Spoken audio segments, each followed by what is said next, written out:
আজকে চ্যালেঞ্জ দিয়ে বলে গেলাম, বাশার বিন হায়াতের গায়ের সমস্ত বোমা যদি লাগিয়ে দেওয়া হয়, আর যদি বলা হয় বাশার বিন হায়াত তোমাকে বোমা দিয়ে উড়িয়ে দিব, 5 মিনিট তুমি সুর দিয়ে আলোচনা করো, আমি বলবো বোমা দিয়ে উড়িয়ে দাও, সুর দিয়ে আমি আলোচনা করতে পারবো না। কেন?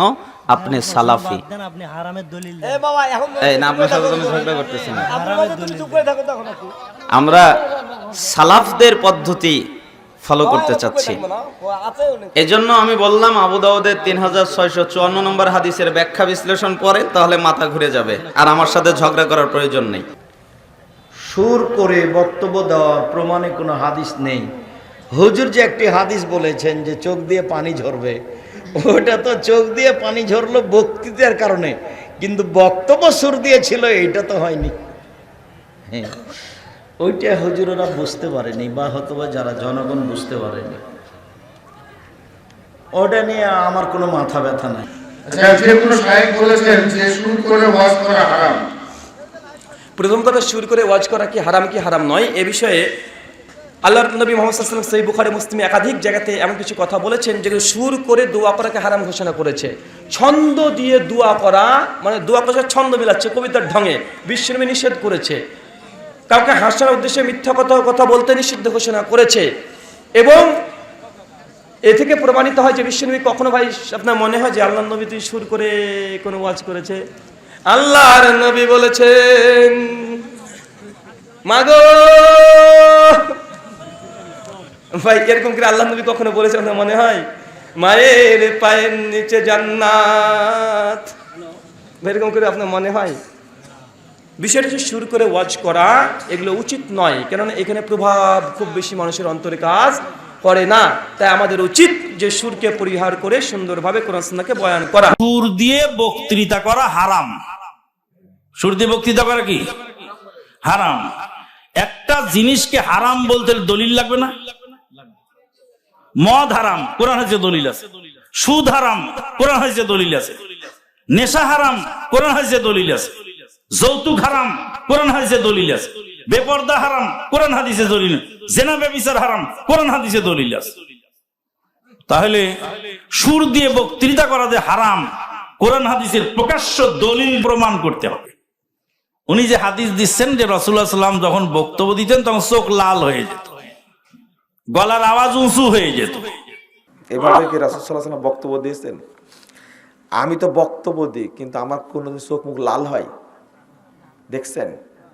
কিন্তু আল্লাহ রাসূল তো লাল টকবকে হয়ে যেতেন।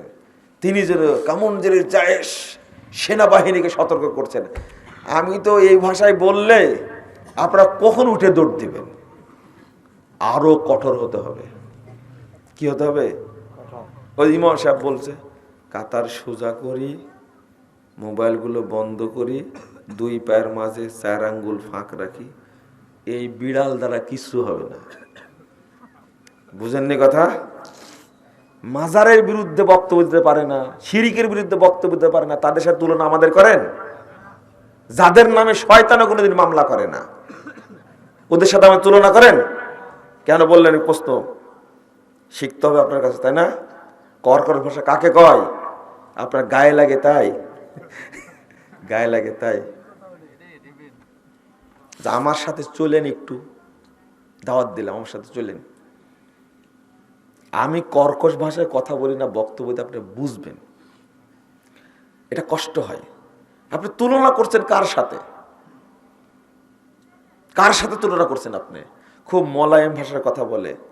শিরিক বিদআতের বিরুদ্ধে কথা বলতে হবে, কঠোর হতেই হবে। সমস্যাটা হয় কেন জানেন? যখন কেউ শুধুমাত্র একটা হাদিস অনুবাদ পড়ে ফতোয়া দেয়, তখন সমস্যাটা বেড়ে যায়। কারণ অনুবাদ আর ব্যাখ্যা একরকম হয় না। সালাফদের বুঝ আর আমাদের বুঝ একরকম না।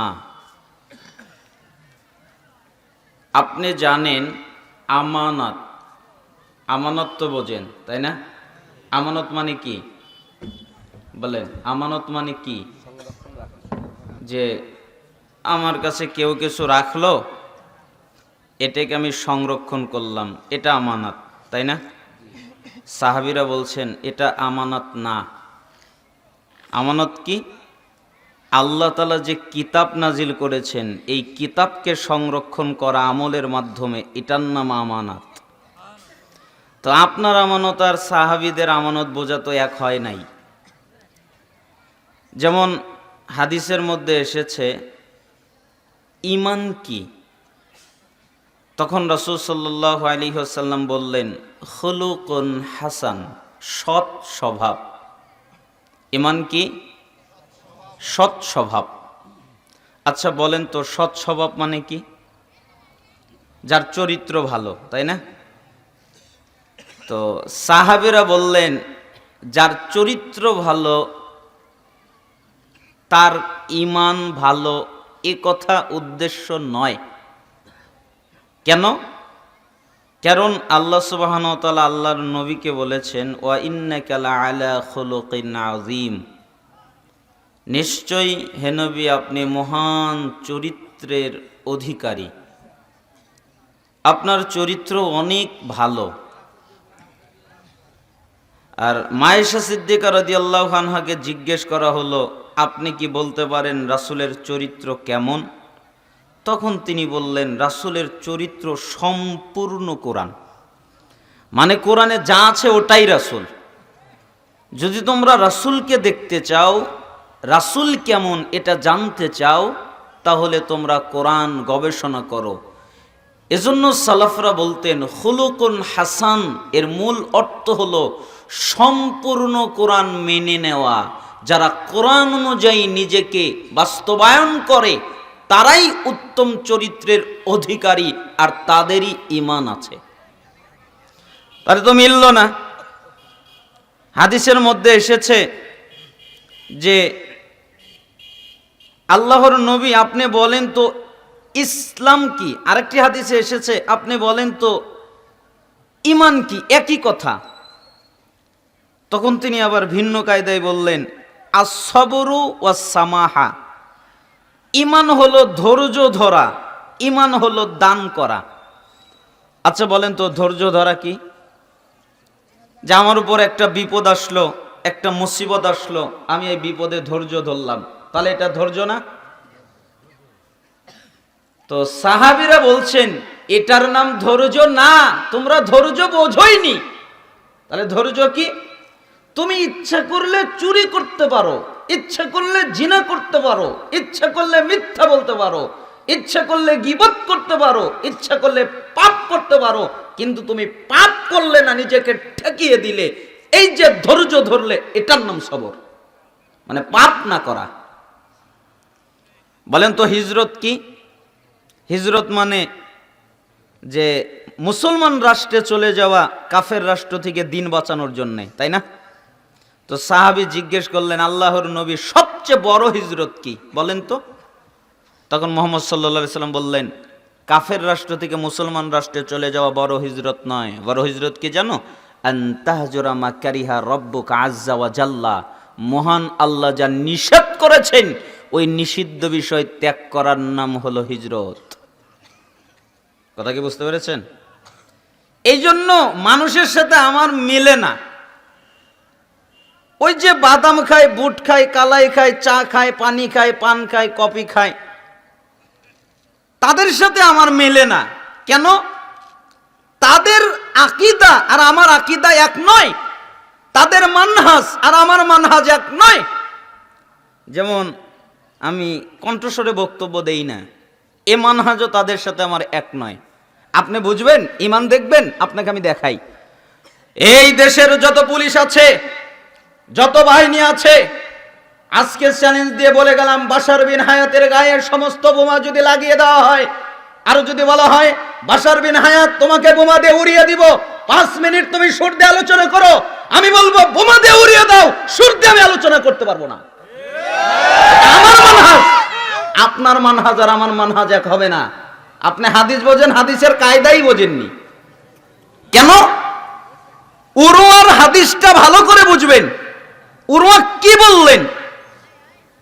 রাসূল সাল্লাল্লাহু আলাইহি সাল্লামের স্ত্রী মা আয়েশা সিদ্দিকা রাদিয়াল্লাহু আনহা কেন রাগ করলেন? সুর দেয়নি, খালি কথা বলেছে, স্প্রে স্পিরিটে, দ্রুত, তাড়াতাড়ি, এটাই দোষ আবু হুরায়রার। আয়েশা সিদ্দিকা রাদিয়াল্লাহু আনহা সালাত আদায় করছিলেন, আর এসে আবু হুরায়রা সালাম করলেন খুব তাড়াতাড়ি করে, আসসালামু আলাইকুম রাহমাতুল্লাহ। এরপরে তিনি হাদিস বললেন আবু হুরায়রা রাদিয়াল্লাহু আনহু, খুব তাড়াতাড়ি পড়ার পরে উনি চলে গেলেন। তো সালাত শেষ করার পরে আয়েশা উরওয়াকে বললেন, এই উরওয়া, কি এটা কি আবু হুরায়রা ঠিক করলো? কি ঠিক করলো? এই যে তাড়াতাড়ি বলে চলে গেল, আমি যদি ওকে পেতাম তাহলে ধরতাম আর বলতাম, শোনো, মুহাম্মদ সাল্লাল্লাহু আলাইহি সাল্লাম তোমার মতো নয়। তিনি যখন কথা বলতেন কাটা কাটা কথা বলতেন, তার কথা গণনা করা যেত, স্পষ্ট কথা হতো। এই হাদিস দ্বারা যত ফতোয়ার কিতাব আছে, একমাত্র বাংলা কিতাব ছাড়া আরবি যত ফতোয়ার কিতাব আছে পৃথিবীতে, এই পৃথিবীতে যত ফতোয়ার কিতাব পাওয়া যায়, সমস্ত মুহাদ্দিসিনে কেরাম বলেছেন কৃত্রিমতা করে কথা বলা হারাম, ভঙ্গিমা দিয়ে কথা বলা হারাম, অন্য ভাষায় কথা বলা হারাম, মানুষকে নিয়ে মজাক করে কথা বলা হারাম, দ্রুত কথা বলা হারাম, তাড়াতাড়ি কথা বলা হারাম, সুর ব্যবহার করা হারাম। কোরআনের সুর আর বক্তব্য সুর এক হলো? কোরআন তো আল্লাহর নবী সুর দিয়ে পড়তে বলেছেন। আপনি কোরআন সুর দিয়ে পড়েন, সুর দিয়ে তো আমরা পড়ি, তো কোরআন তো আর বক্তব্য তো এক নয়, তো সালাফদের মানহাজ এটা নয়। তা আমি বললাম আমার ইমান তো আর আপনার ইমান এক হবে না। সুর দিয়ে আমরা ওয়াজ জানি গো, সুর দিয়ে আমরা ওয়াজ করেছি, কিন্তু রাসূলের আদর্শ নয়, তাই ওটা করি না। আমরা সুন্নাত দেখি, জায়েজ দেখতে যাই না। এজন্য কথাটা বুঝবেন, আপনাদের কষ্ট পেলে ক্ষমা সুন্দর দৃষ্টিতে দেখবেন। আর ইরবাজ বিন সারিয়ার যেই হাদিস, মাওয়াইদাতান ওয়াজিলাত মিনহাল কুলুব ওয়া জারাফাত মিনহাল উয়ুন, অনেক বড় একটা হাদিস। এই হাদিসে তিনি বললেন যে একদিন আমি বের হলাম, এরপরে দেখলাম যে রাসূলুল্লাহ সাল্লাল্লাহু আলাইহি ওয়াসাল্লাম তিনি কি যেন বললেন ফজর সালাতের পরে। আমরা ভয় পেয়ে গেলাম, এত ভয় পেয়ে গেলাম, আমাদের চক্ষু দিয়ে পানি পড়তে লাগলো, আমরা কাঁদতে লাগলাম। তখন আমরা বললাম যে রাসূল সাল্লাল্লাহু আলাইহি সাল্লাম, পরবর্তীতে মুসান্নাফ ইবনে আবি শাইবায় শব্দটা বেশি এসেছে যে রাসূল আর বাঁচবেন না, মরে যাবেন, চলে যাবেন, ইন্তেকাল করবেন। এটা আমরা অনুধাবন করতে পারলাম, বুঝতে পারলাম, তাই আমরা কেঁদে দিলাম। তো ওই হাদিস তো এদিকে খাপ খায় না। আপনাকে হাদিস বুঝতে হবে সাহাবীদের মতো করে, সালাফদের মতো করে। কেন? আপনি সালাফি। আপনি হারামের দলিল এ বাবা, এখন এই না, আপনার সাথে আমি ঝগড়া করতেছি না। তুমি চুপ করে থাকো তখন আপনি। আমরা সালাফদের পদ্ধতি ফলো করতে চাচ্ছি। আছে অনেক। এজন্য আমি বললাম আবু দাউদের 3654 নম্বর হাদিসের ব্যাখ্যা বিশ্লেষণ পড়ে, তাহলে মাথা ঘুরে যাবে, আর আমার সাথে ঝগড়া করার প্রয়োজন নেই। যা হোক, আল্লাহ সুবহানাহু ওয়া তাআলা আমাদের কবুল করুন।